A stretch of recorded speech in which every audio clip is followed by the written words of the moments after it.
Si vous avez cliqué sur cette vidéo, c'est que le capital social, vous vous posez beaucoup de questions dessus et vous avez des doutes, vous ne savez pas trop ce que c'est. Vous êtes au bon endroit, je vais justement tout vous expliquer aujourd'hui sur ce sujet. Donc l'idée, c'est que vous allez voir, c'est pas super compliqué, mais il y a juste 2-3 petits points à bien garder en tête. Quelques petites particularités. Donc restez bien jusqu'à la fin de cette vidéo pour maîtriser complètement le sujet du capital social.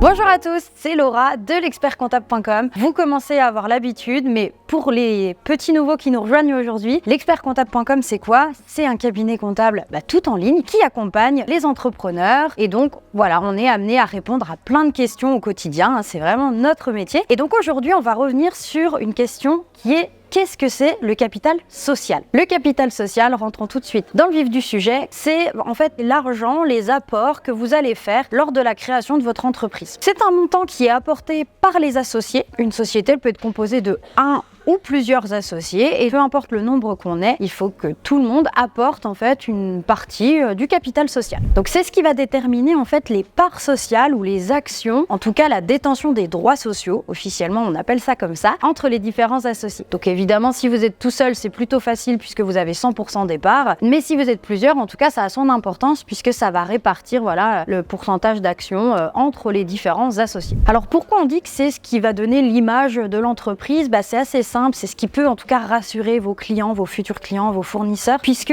le capital finalement c'est un petit peu l'argent qu'on peut risquer de perdre. C'est-à-dire que si votre entreprise tourne mal, je ne vous le souhaite pas, mais sait-on jamais, si elle fait faillite ou autre, il n'y a plus l'argent sur l'entreprise, vous ne pourrez pas le récupérer. Vraiment le capital c'est de l'argent qu'on donne à sa société, mais on ne peut pas le reprendre tant qu'on n'a pas fermé la société. Donc le capital il est composé de deux types d'apports. Il y a le capital en numéraire et le capital en nature. Avant de vous expliquer ces deux notions, je vous invite à vous abonner à notre chaîne YouTube. Alors le capital en numéraire, c'est vraiment l'argent à proprement dit que vous allez apporter à l'entreprise. Donc généralement, il faut faire un virement qui part de votre compte bancaire personnel. Et donc là, comme la société elle est en cours de création, vous n'avez pas encore le compte bancaire de l'entreprise. Donc il y a un intermédiaire. Nous, en général, pour nos créations d'entreprise, on fait appel à un notaire parce que c'est plus facile. Donc l'idée, c'est que le client fasse un virement du compte perso vers le RIB du notaire. C'est la caisse des dépôts en fait. Le notaire, il va bloquer les fonds le temps de la création. Souvent, les clients, ils pensent que le capital, il est bloqué tout le temps et qu'on peut pas s'en servir. C'est pas vrai, je vais vous expliquer ça juste après. Mais donc voilà, là l'idée c'est que le notaire il garde les fonds le temps de la création, ça permet de finir la création et du coup d'obtenir le cabis. Ce qui est important c'est surtout de récupérer l'attestation de dépôt. On a besoin de cette attestation pour pouvoir finir la création de l'entreprise. Une fois que vous aurez le cabis de l'entreprise, vous ouvrez le compte bancaire et le notaire il libère le capital. C'est ce qu'on appelle la libération du capital social. Il est aussi possible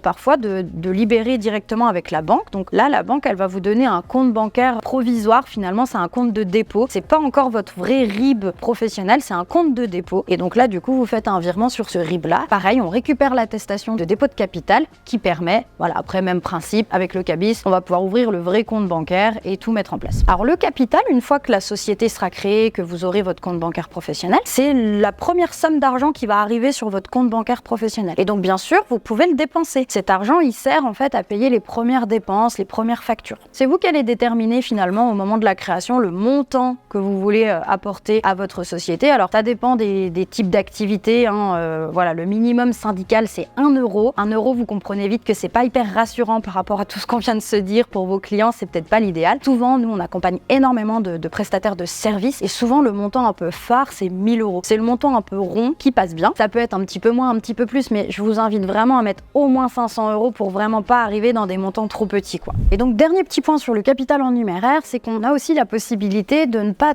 tout libérer d'un coup, c'est-à-dire qu'au moment de la création, vous allez dire dans les statuts de l'entreprise, je veux mettre 1 000 euros de capital. Vous avez le droit, si sur le mois là, c'est un peu compliqué niveau perso de mettre 1 000 euros d'un coup, vous pouvez libérer partiellement le capital. Alors, il y a des petites règles. Au niveau d'une SAS, par exemple, c'est minimum 50% qu'on doit débloquer tout de suite. Donc, vous allez libérer 500 euros et puis plus tard, vous pourrez libérer les 500 euros manquants. Pour une URL SARL, attention, là, le montant, c'est 20% minimum. Donc, ça dépend la forme juridique dans laquelle on se trouve, mais en tout cas, voilà, il est possible de libérer qu'une partie de son capital au moment de la création. Et après, vous avez 5 ans pour libérer ce qui manque. Alors faites attention, parce que tant que le capital n'est pas libéré à 100%, vous n'allez pas bénéficier des taux réduits au niveau de l'impôt sur les sociétés. Vous savez peut-être, il y a 2 taux. L'impôt sur les sociétés, c'est 15 et 25%. Tant que le capital social il n'est pas libéré, on est dans les 25%. Moi, mon conseil, c'est de libérer le capital avant le premier bilan. Comme ça, au moins, voilà, vous êtes sûr de pouvoir avoir le taux réduit au niveau de l'impôt sur les sociétés. Je le précise également, mais il y aura quelques frais de greffe à rajouter lorsque vous allez libérer la deuxième partie pour que le cabis soit remis à jour et que tout soit au propre. Donc, on vient de voir le capital en numéraire et donc maintenant, il nous reste à voir le capital en nature. Alors, le capital en nature, c'est assez simple, c'est qu'on va apporter du matériel. Par exemple, vous avez acheté un ordinateur, il coûte 1 500 €, et du coup, vous voulez l'apporter à votre capital. C'est tout à fait possible, il faut juste bien garder la facture, évidemment, pour qu'on puisse l'indiquer dans les statuts. Mais donc voilà, l'idée, c'est de pouvoir apporter du matériel qui va gonfler finalement le montant du capital